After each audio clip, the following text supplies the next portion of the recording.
병원에 가도 원인을 모르겠다, 아무 이상이 없다, 이런 환자분들이 생각보다 엄청 많거든요. 근데 그런 자들을 잘 분석해보면 결국에 자율신경계에 문제인 경우가 많더라. 그렇게 많은 환자분들을 괴롭히고 있는 자율신경계가 뭔지 쪼개는 날로 한번 잡아보시죠. 한번 파헤쳐 보시죠.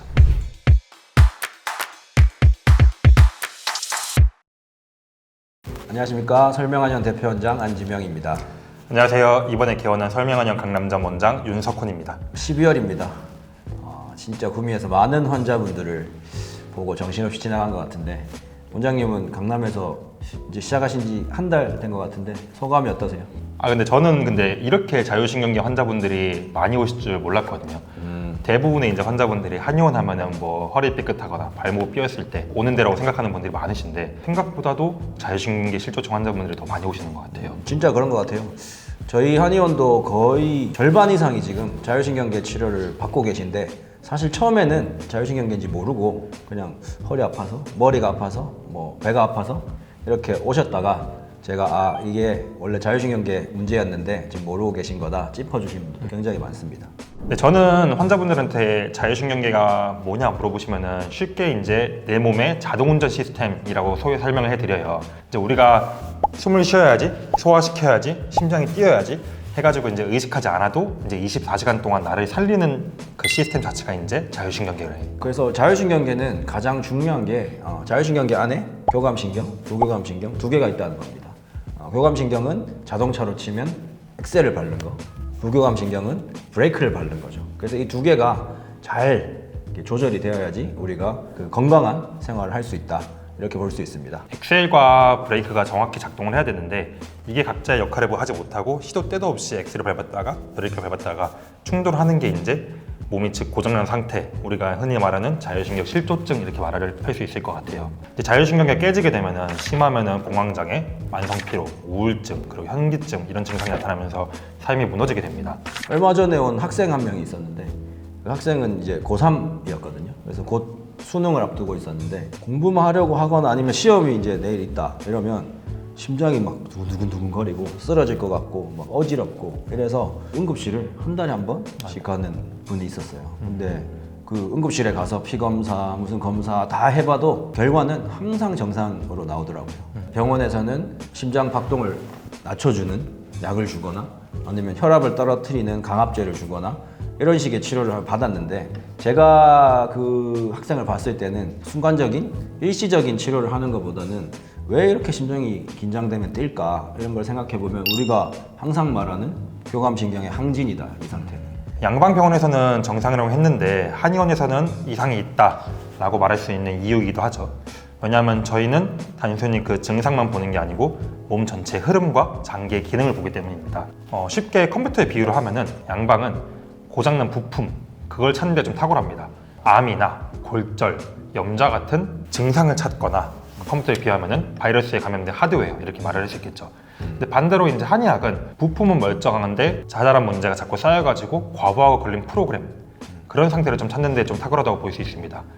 그 사람의 상태를 잘 살펴보면서 소프트웨어적으로 문제를 찾아보는 게 한의원의 치료 특징이라고 볼 수도 있겠네요. 네, 맞습니다. 그냥 처음에는 이 고장이 잠이 막 안 와요, 아니면 소화가 안 돼요, 아니면 만성적으로 어디가 자꾸 아파요, 이렇게 그냥 가벼운 증상으로 오게 되는데, 그냥 단순 스트레스성, 뭐 신경성 이렇게 넘기시면 안 됩니다. 이거를 방치하게 되면 아주 좀 더 심각한 상태로 진행될 수 있다는 게 중요한 것 같습니다.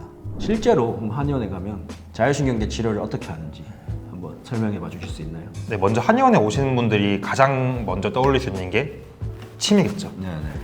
침은 한의원에서 한의학 자체에서 가장 많이 쓰이는 치료 수단이면서 무기인데요.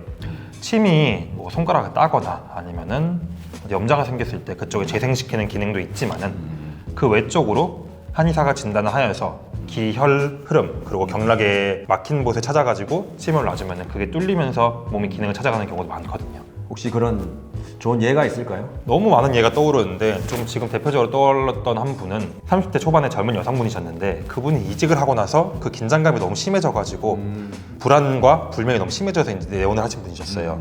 이 목 앞쪽이 딱딱하게 굳어 있더라고요. 손을 살짝만 대도 아픈 분이었는데, 그분한테 이 목 앞쪽, 이 사각근 뒤쪽을 해가지고 침을 자침하여서 좀 지속적으로 몇 회 풀어주고 나니까 그 증상이 많이 완화되었다는 사례가 좀 떠오릅니다.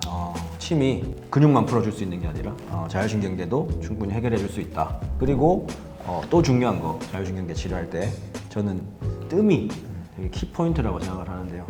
장내축이라는 말도 있고 우리 몸의 뇌신경세포가 오히려 장에 더 많다라는 연구 결과도 나오는 것처럼 이 장의 안정이 우리 몸의 전체 자율신경계를 안정시켜주는 경우가 굉장히 많아서 이 장은 건강하려면 온도와 습도를 정확하게 잘 맞춰주는 게 중요한데 이 온습도가 문제가 생기면 장에 문제가 생기게 되고 오히려 유해균들이 막 많아지게 되고 온습도가 좋아지면 유익균들이 많아지면서 장 상태가 좋아집니다. 근데 그 온습도를 제일 잘 맞춰줄 수 있는 도구가 뜸이죠. 뜸이다. 뜸은 실제로 너무 좋은 치료 방법인 것 같습니다. 어제도 오신 환자분인데 오셔서 주로 이제 말씀하시는 증상이 아침에 도저히 일어날 수가 없다. 그리고 머리에 안개가 낀 것 같이 아무 생각이 안 난다.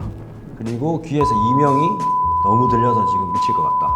그래서 진짜 그 살이 한 달에 거의 5kg 넘게 원래 마르신 분인데 뼈밖에 없는 상태로 오셔서 저한테 보약을 좀 지어달라. 너무 피곤하다 죽을 것 같다. 이렇게 얘기를 하셔서 그러면 일단 봅시다 왜 그렇게 되는지 해서 이렇게 몸 상태를 진단도 해보고 진맥도 하고 혀도 보고 했는데 가장 특징적으로 걸렸던 게 복부를 제가 이렇게 눌러보는데 이 살이 없는 복부에 대장이 이렇게 만져지는 것처럼 울퉁불퉁하게 막 느껴지고 손만 대도 소리를 지르시는 거예요. 그래서 지금 장이 왜 이러냐, 장 상태가 어떻냐 하니까 저는 원래부터 대변은 잘 못 봤다 이렇게 얘기를 하시는데 제가 그분한테 말씀드린 게 지금 보약 먹을 때가 아니다. 이 장으로는 보약을 소화시킬 수도 없다. 이 장이 원래 다른 사람들의 배처럼 만들어지는 순간 몸은 좋아질 거다. 그렇게 해서 오히려 저는 약침 치료와 뜸 치료를 하자. 약은 먹지 말고 이렇게 얘기를 해서 지금 거의 한 달 정도 계속 오고 계신 분인데 이제는 복부가 일반인하고 비슷해지셨고 살도 거의 한 2, 3kg 다시 붙으셨고 무엇보다 중요한 거는 머리가 좀 맑아지고 컨디션이 좋아졌다. 이런 분을 만약에 진짜 머리가 아프다고 해서 두통약, 잠을 못 잔다고 해서 수면제 이런 걸 줬을 때 과연 치료가 될까 생각이 들었습니다. 오늘 강남에 계신 윤 원장님과 얘기를 하다 보니까 현대인들한테 이 자율신경계 증상이 얼마나 중요한지 다시 한번 알게 된 것 같습니다. 나는 아픈데 병명이 없다. 이 고통에 갇혀 계시지 않으셨으면 좋겠습니다. 우리 몸의 자동 조절 시스템이 과부에 걸렸을 뿐이거든요. 그러니까 그냥 병원에 가서 이유가 없다고 난 괜찮겠지. 근데 나는 왜 이렇게 힘들지? 혼자 막 괴로워하지 마시고 저희 설명한의원은 자율신경계를 진심으로 연구하고 있고 치료하고 있으니까 한번 찾아오셔서 내가 왜 아픈지 정확하게 한번 짚어보는 시간을 가지시길 바랍니다. 네, 지금까지 설명한의원 대표원장 안지명이었습니다. 강남정 원장 윤석훈이었습니다. 감사합니다.